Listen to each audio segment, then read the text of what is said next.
love the story of the new graduate from college. He's so excited because he wants to go to the old farmer and tell him that he has a brand new way of creating irrigation and that it will alter the farmer's life. And he's so excited, and the farmer's taking in everything that the young man has to say. And then in a moment, he says, "Son, I really appreciate your intention. However, I'm still learning how to do better what I already know. I'm still learning how to do better what I already know." During this time of COVID, or more personal in my life, of working with grief, of saying goodbye on a physical plane to people that are very close to me, I always like to go back to the basics. I like to go back to the teaching, the New Thought teaching, which I discovered, or it discovered me at 19. I like to dig deeper. I like to ask myself those questions. What do you believe about God? What is your relationship to God?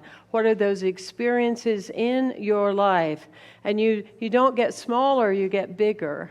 And you don't go into a closet, you become more out loud in your own life. When we ask ourselves, why is it that more people aren't engaged with God or with light?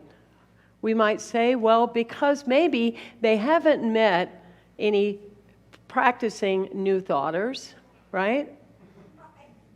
Maybe they haven't. Maybe they haven't met any practicing New Thoughters. The concern is maybe they have met some New Thoughters that aren't practicing.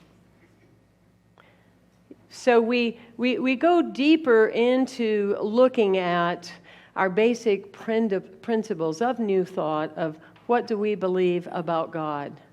The answer that you give currently ought to look very different than the God that you had when you were a child. It's like when the teacher asked little Glenn, she said, "How do you spell crocodile?" He said, "Krokodial." And she said, "Well, that's wrong." He said, "Well, it might be, but you asked me how I spell it." And that was fundamental to the teachings of Jesus, the person, about the discovery of the Christ. That was fundamental to say, it is done unto you as you believe. We can have 30, 40, 50, 50,000, 5 million people, and each and every one can be operating from a whole different belief system about what God is. Some of my most fun moments is when I'm at a wedding as a guest, or I'm at a party as a guest, and somebody comes up and introduces themselves almost apologetically and says, "Well, I'm an atheist. Reverend, I'm an atheist." And I go, "Good for you." And they say, "Excuse me? I've never seen a minister excited about me being an atheist before." And I went, "Well, what I know for sure is that you're doing more promoting about God than most people do that say they believe in God, because you're talking about what you don't believe. You're talking about the God you don't believe in, and more than likely, if people would be more inclusive and be in that conversation, they would understand that that's not the God we believe in either." Every time, every year, and those of you that have been with me for a long time, if you're over it, I'm sorry, but I got to tell it. I tell it every time. It's like, so when I think about the time change, I always think about my dad. He's been dead for 18 years now. But I always think of him because every time, whether it's spring forward or fall back, I would call him the day before and say, "What do I do? Do I go forward? Do I go back?" And he would give me the answer. Every time he would give me the answer, and every time I would say 3 words: "Are you sure?" Are you sure? And one time he had had enough. And he said, "You know what? If you don't believe what I'm telling you, if you don't believe the answer I'm giving you, why call me?" And that is our relationship with God. if you don't believe in the God you're calling upon, if you don't believe the answer is the right answer, if you don't believe what the prayer has given you, if you don't believe that this is the highest and best for your life right now, then why are you saying that this is what you believe? Because it's important to check that. It's important for you to look at when I call upon, when I invoke, when I bring forth this new vision, this new idea, this new ideal, this health, this new vibratory space in my life. If I'm not going to believe the answer that's going to come, what's the point? What is the point? It's learning to fully trust the system, the consciousness that you represent. And if you don't feel that it's giving you what you're looking for, the first place to go is not to blame God, is to step further within yourself. What part within me? How do my eyes need to change? What part of my heart needs to open deeper? What part needs to be heard? What space, what moment do I need that says, here we go? Right? Because it's right in front of us. This presence and power. There's only one presence and one power in the universe, God, the good, the omnipotent. There's only one presence and power. There's one life. That life is God. It's our life right now. COVID is not a power, right? COVID is not a power. Dis-ease and discord is not the one power. There is only one power in the universe, and that is the power of God. Age is not a power. It's a space of life. COVID is a space of life. Your heart, these spaces, this moment, the physical dimension is a space of life. Yet there's only one presence and one power. Alcohol isn't the one power, right? Al-Anon. They are aspects of our lives, while at the same time we put the one power to task. Test me. Test me. I can hear Edwin Gaines saying it right now as she looked at her wallet with nothing there at one time, saying, God said, test me. Test me for more abundance. Test me for more life. Test me for more energy. Test me that I am not letting breaking news break me, but therefore I am putting an energy and a vibration out to this community, to this planet in which I live and have my being. Test me in that space. Step further in and declare, here I am.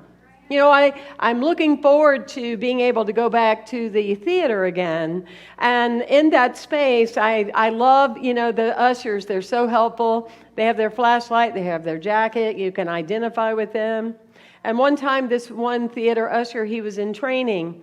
And he was sitting in the back, and they were talking about what to do when there's a fire or whatever. And his manager came up and said to him, he said, son, are you prepared? As this usher, are you prepared? He said, do you know what needs to happen? Are you ready if there's a fire? He said, oh, don't worry about me. I'm just going to slip right out here out the back door. He did not take his role to heart. He did not take his position as being someone with the light.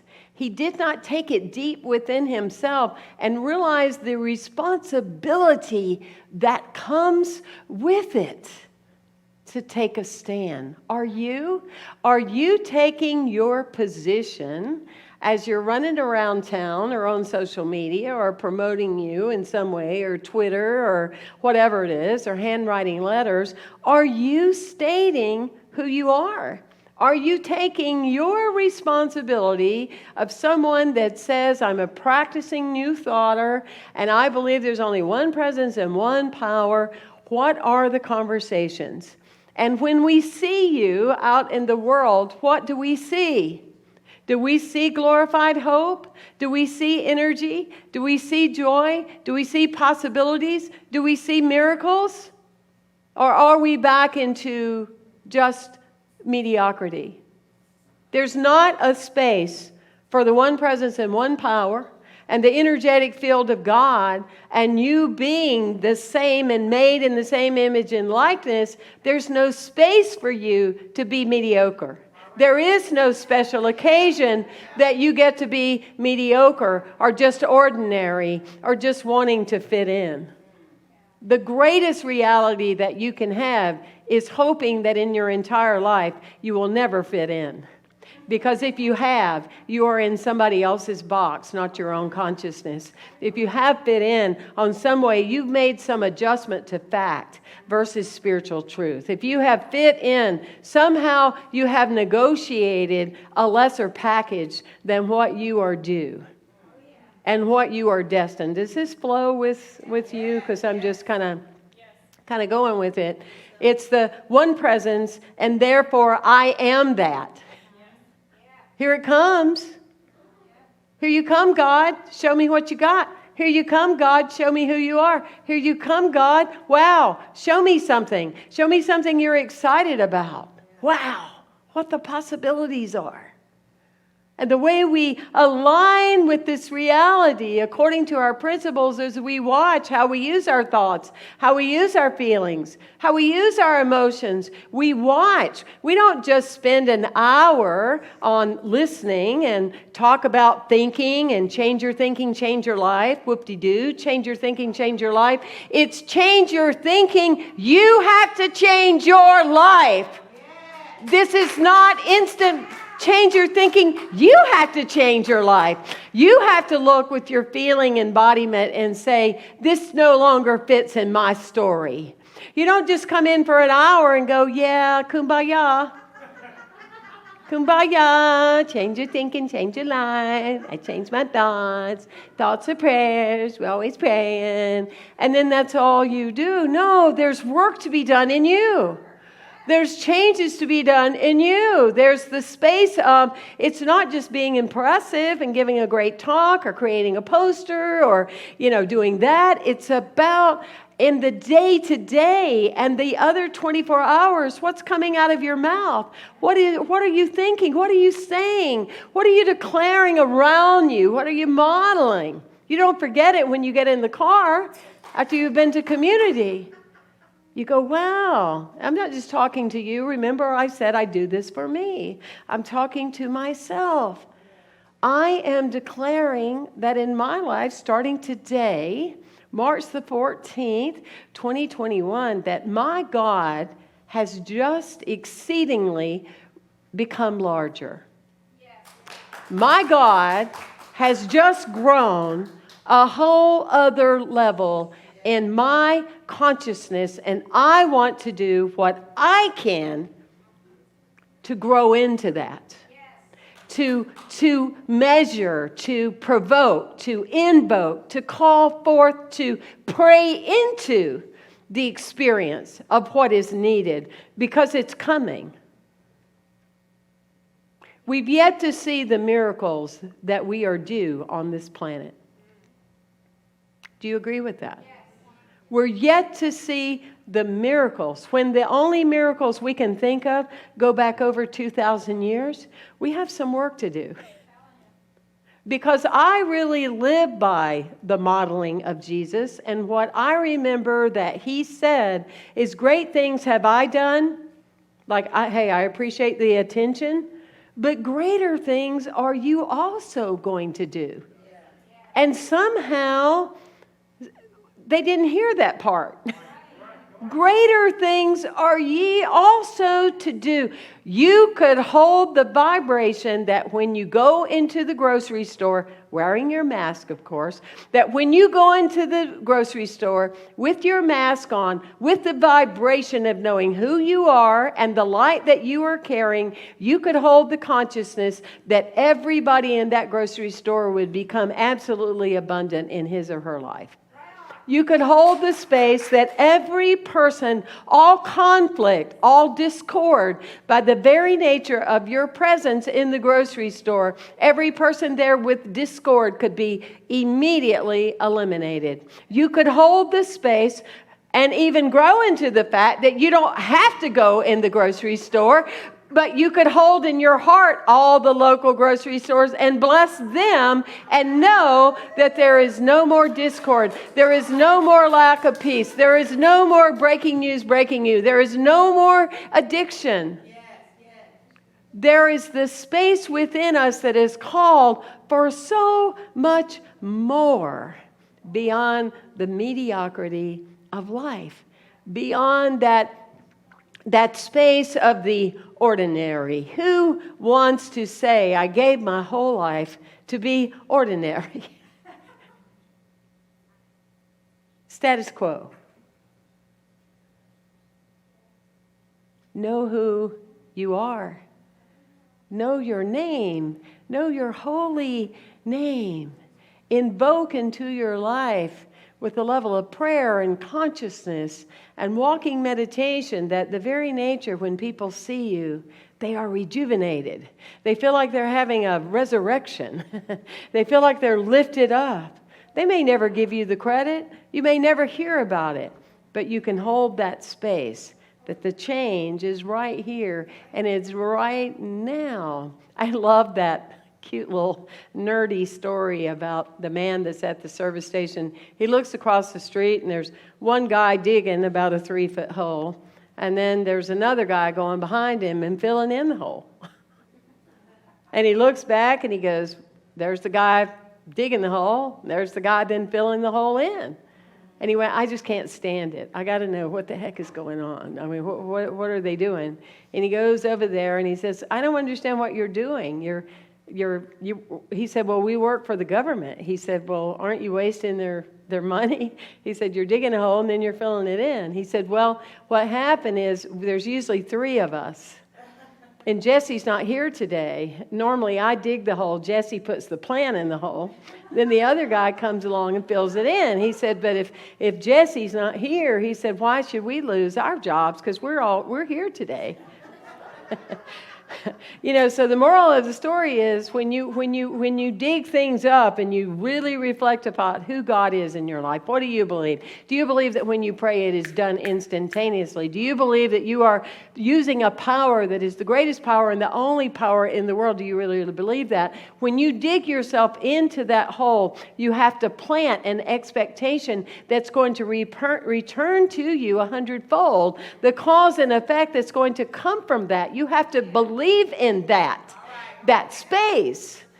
And it's not up to anyone else in your life to plant anything for you. It is about you planting in the seeds to grow and expand about your particular space of life at that particular moment. Is there God and light in the world? Well, maybe people haven't met a practicing New Thoughter. But what sadness that people would meet a New Thoughter that isn't practicing.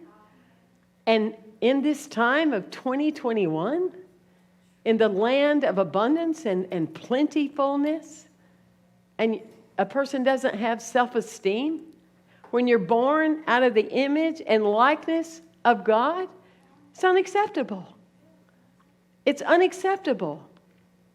We're carrying a vibration of change. We're carrying a vibration of healing. Go back to your principles. Go back to your principles. And what do you really believe? Because it is showing, or more importantly, not showing in your life. So I brought this bat today because, I just like to have a little fun, and it's just a little cute thing, It's my only time to play again. And so I love that story of the little boy that he's playing pitch with himself. And he throws the ball up, and he goes to hit it, and he misses. So he throws the ball up, and he goes to hit it, and he misses again. Gets very determined. He throws the ball up. He goes to hit it, and he misses it, and he walks away, and he says, good pitcher. Good pitcher. When you believe in the presence and power of your life, you believe and know what you represent. Thank you for representing us well. God bless you on this amazing journey that we call life.